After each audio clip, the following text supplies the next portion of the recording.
حضرت علی المرتضیٰ شیر خدا رضی اللہ تعالی عنہ حدیث روایت کرتے ہوئے ارشاد فرماتے ہیں، میں نے تاجدار کائنات فخر موجودات حضرت محمد مصطفیٰ صلی اللہ تعالی علیہ وآلہ وسلم کو فرماتے ہوئے سنا ہے۔ یعنی آقا علیہ الصلوۃ والتسلیم اپنی امت کو تلقین فرما رہے ہیں۔ ارشاد فرماتے ہیں کہ جبریل امین میرے پاس آئے اور آ کر کہنے لگے، یا محمد صلی اللہ تعالی علیہ وسلم ان امتک مختلفۃ بعدک، اے اللہ کے رسول، اے محمد صلی اللہ تعالی علیہ وآلہ وسلم، آپ کے بعد آپ کی امت اختلاف میں پڑ جائے گی، بٹوارے ہو جائیں گے۔ اور پھر فرمایا قال فقلت له فأين المخرج یا جبریل، آقا علیہ الصلوۃ والتسلیم فرما رہے ہیں کہ میں نے فرمایا جبریل امین کو، اے جبریل، جب میری امت تفریقہ میں پڑے گی، اختلاف میں پڑے گی، تو اس وقت اختلاف سے نکلنے کی چیز کیا ہوگی جو میری امت کو اس اختلاف سے بچائے، تفریقہ سے بچائے، جدائی سے بچائے، بٹوارے سے بچائے، علیحدگی سے بچائے؟ تو جبریل امین کہنے لگے، کتاب اللہ تعالی بہ یقسم اللہ کل جبار من اعتصم بہ نجا۔ تو جبریل امین کہنے لگے، اے اللہ کے رسول، جب آپ کی امت بٹوارے میں بٹے گی، تقسیم ہو جائے گی، تفرقہ بازی شروع ہو جائے گی، تو فرمایا اس وقت اللہ تبارک و تعالی بہت سارے ظالموں کو تہس نہس کر دے گا۔ کس کے ذریعے تہس نہس کرے گا؟ فرمایا بالقرآن، قرآن کے ذریعے۔ اور جو شخص فرمایا قرآن مجید کے ساتھ جڑ جائے گا، قرآن مجید کے ساتھ چمٹ جائے گا، مانع اعتصم بہ نجا، تو فرمایا رب کریم اس کو نجات عطا فرما دے گا، یعنی اس تفرقہ سے بچا لے گا اس کو۔ آج ساری امت، تقریباً ساری امت بٹوارے میں ہے، اختلاف میں ہے، تفریقہ میں ہے۔ ہر ایک تفریقہ، ہر ایک گروہ دوسرے گروہ کو کافر کہہ رہا ہے۔ یہ افسوس کی بات، بڑے غم کی بات، جس گروہ کے پاس آپ چلے جائیں وہ کہتا ہے بس میں حق پر ہوں، باقی سارے کافر ہیں۔ اگر اس کے خلاف کسی دوسرے مخالف کے پاس چلے جائیں وہ کہتا ہے میں حق پر ہوں، دوسرے سارے کے سارے کافر ہیں۔ ہر ایک دوسرے کو کافر کہنے والا ہے۔ تعجب کی بات تو یہ ہے، پتہ نہیں مسلمان کون ہے؟ امت مسلمہ میں رہنے والا مسلمان کون ہے یہ کسی کو معلوم نہیں، ہر کوئی پریشان ہے۔ آج وقت ہے قرآن مجید کے ساتھ جڑنے کا، آج وقت ہے قرآن مجید کے ساتھ ٹوٹا ہوا تعلق استوار کرنے کا، آج وقت ہے ٹوٹے ہوئے ربط کو دوبارہ جوڑ لینے کا۔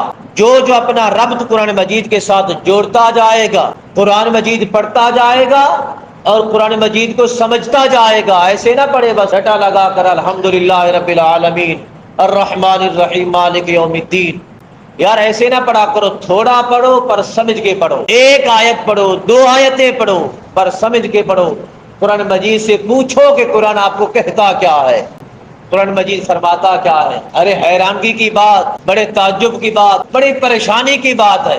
ارے میں آپ سے پوچھتا ہوں، رب تعالیٰ کے پیغام سے بڑھ کر عظمت والا پیغام کسی کا ہو سکتا ہے؟ نہیں ہو سکتا۔ لیکن افسوس کی بات، ہم نے اسے فقط رٹا کر رکھا ہے، سمجھ کر نہیں پڑھا۔ ہم نے ایسے پڑھا ہے کہ یہ لفظ ہیں، ہم فقط لفظوں کو جانتے ہیں، لفظوں کے معنی اور مطالب کو نہیں جانتے۔ خدارا قرآن مجید پڑھو، چاہے کم نہ کیوں نہ پڑھو، تھوڑا کیوں نہ پڑھو، لیکن اس کو سمجھ کے پڑھو، اپنی زندگی کا مقصد بنا لو، اپنی زندگی کا حصہ بنا لو، اپنے وقت کا ایک وقت نکالو، چاہے 10 منٹ نکالو، لیکن قرآن مجید کو پڑھنا ہے اور سمجھ کے پڑھنا ہے۔ اور اس کے بعد آقا علیہ الصلوۃ والتسلیم فرمایا، 2 مرتبہ جبریل امین یہ کہنے لگے، قرآن مجید بہت ساروں کو، بہت سارے ظالموں کو ہلاک کرے گا اور وہ لوگ نجات پا جائیں گے جو اس کے ساتھ جڑ جائیں گے۔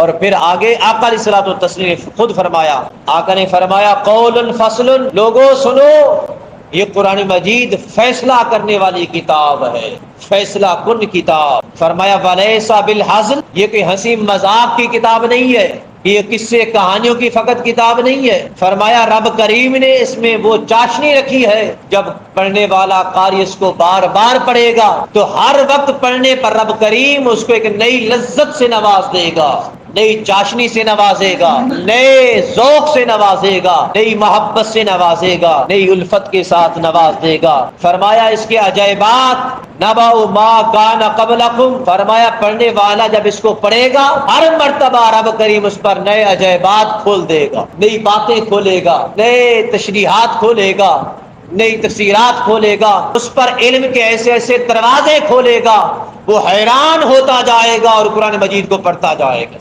اور لوگوں سنو، اللہ رب العزت کی عزت کی قسم کھا کر کہتا ہے یہ بندہ عاجز، میں نے آیت کریمہ کو جب بھی پڑھا، چاہے ایک ہی آیت ہو، جب بھی پڑھا ہے، رب کریم نے علم کے نئے دروازے کھولے ہیں، لذت ملی ہے، دل محظوظ ہوا، دل کو روشنی ملی۔ ہر وقت جب بھی پڑھتے رہو گے آیت کو، یقیناً رب کریم نئے علوم سے فیضیاب فرماتا رہے گا، نئے دروازے کھولتا رہے گا۔